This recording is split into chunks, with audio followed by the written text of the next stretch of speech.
cannot hurry him by staring after him. We'll have to wait till he comes in for a landing.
Come any closer. I'm with Boris. Stay where you are. You can see I have no gun.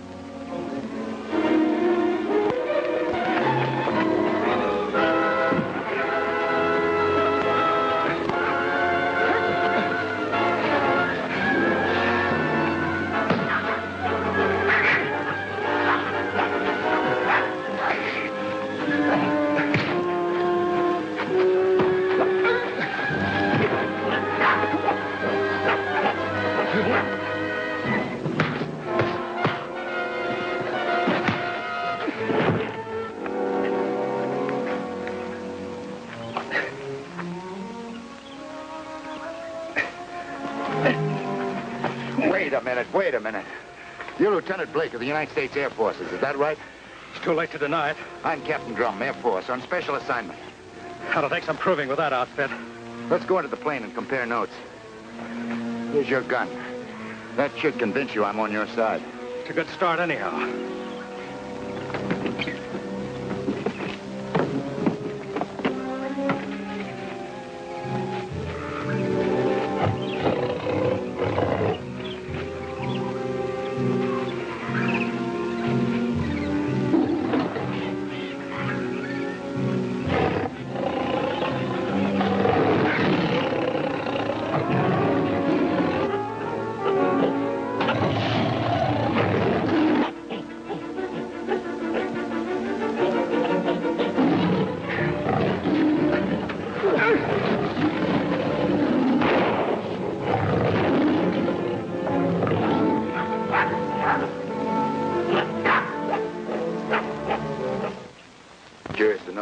You here, Lieutenant?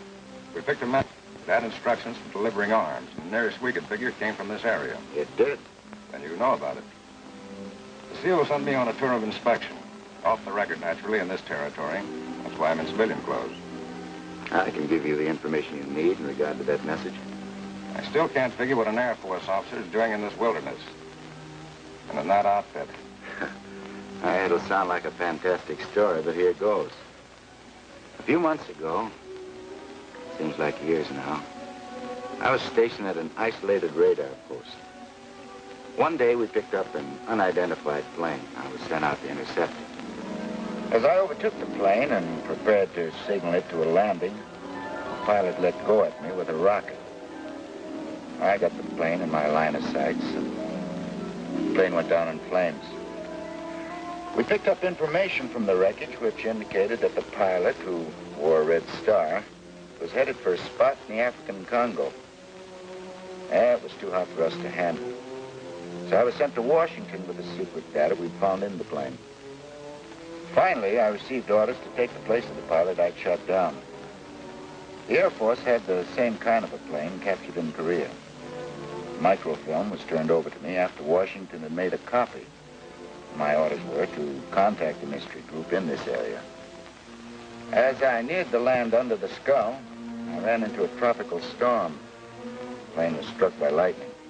And, well, I was forced to make a crash landing. I regained consciousness, but my mind was not clear. I found myself among a group of tribesmen, the rock people. They'd found the cylinder which held a secret microfilm. Well, the party I'd hoped to contact now appeared and followed us to the caves. During the fight, I sounded a huge gong in the temple, and the walls of the cave started to collapse. Somehow I got out of that one alive. So far, you've had your share of excitement. It had only just begun.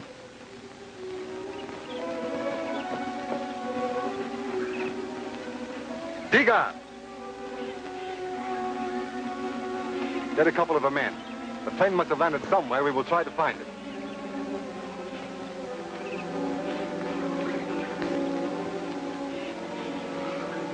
You see, the fact that I'd struck that gong in the temple cave, no thanks, had some most unusual results. The tribe called me Thun'da, king of the Congo. The temple priest told me that it was a legend that whoever was able to strike the gong was destined to be a leader of these people. I took advantage of this strange situation and was able to regain the possession of the microfilm. I left the caves to find Boris and his men. They were my main objective. I turned the microfilm over to Boris. I soon discovered that their mission was to divide and conquer Africa by arousing the various tribes against each other. Letting other people do their fighting for them. Sounds familiar. Yeah, since that time I've been making it as tough as I possibly could for them. And as far as Boris is concerned, you're expendable. Plenty. I also discovered from that deciphered message that there's a huge radioactive mineral deposit in this area. That's something the opposition could use. So could we. Well, I'm gonna go up and turn the gyro off.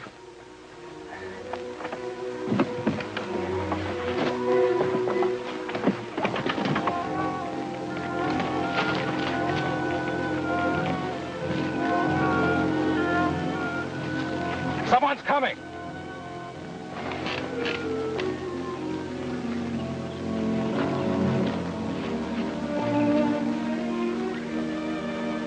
It's Andreov. He was one of Boris's group until he was ordered liquidated. I was able to save him. Now he hates Boris and what he stands for as much as we do. I'll let him in.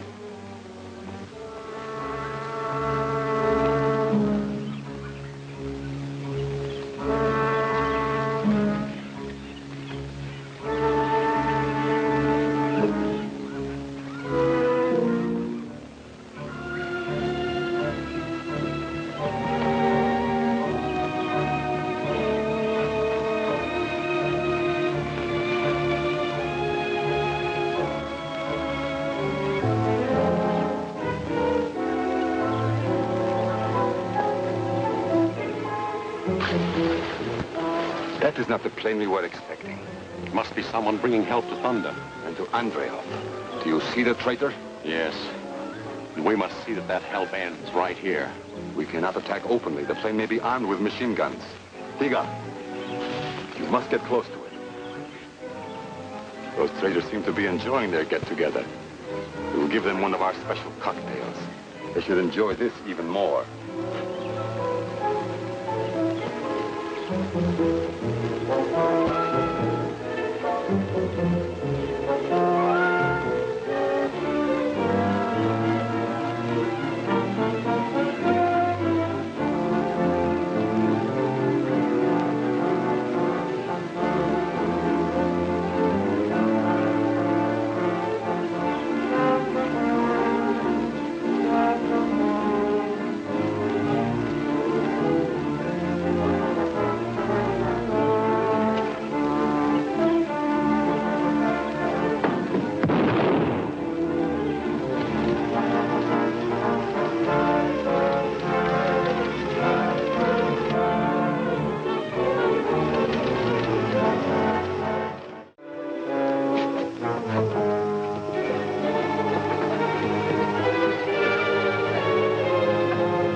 It should be safe to board the plane now.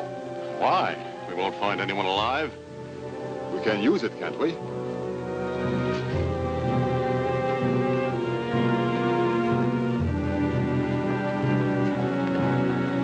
That was close. We better clear out.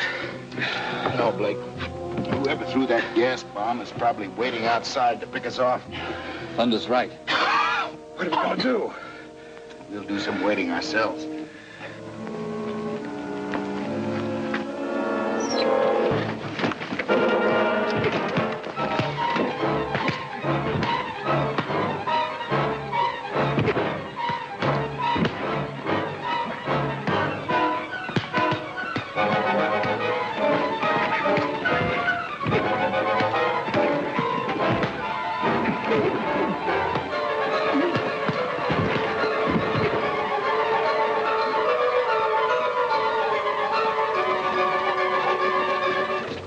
Your late friends?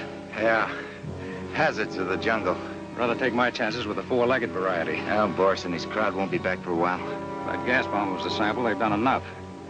I'll take a report back for you, Captain. No, thanks. What I'm doing is entirely off the record. Well, I'd like to help you also off the record. Could you spare the radio from your plane? Flying without a radio is against regulations. So is smuggling rifles into a country to promote armed aggression.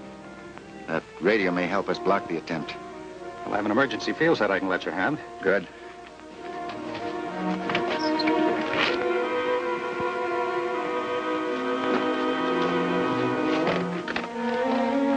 Anything else? That expected enemy plane may be headed this way. Keep your eye out for it. What if their plans have changed? If they are, I hope that'll tip me off. Thanks very much.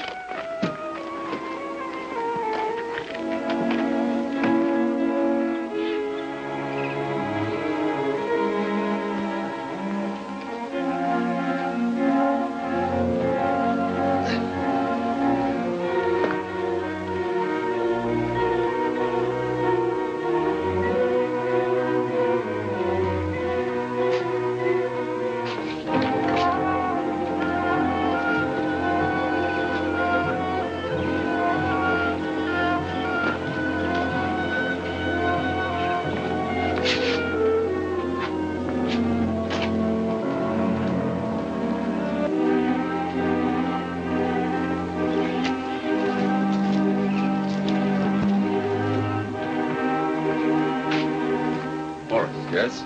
The door was partly open. I know I closed it when we left. Clark hasn't moved since we left it. Well, perhaps I was mistaken about the door. You're just nervous. Well, who wouldn't be? I'd give a lot to know why that plane came here.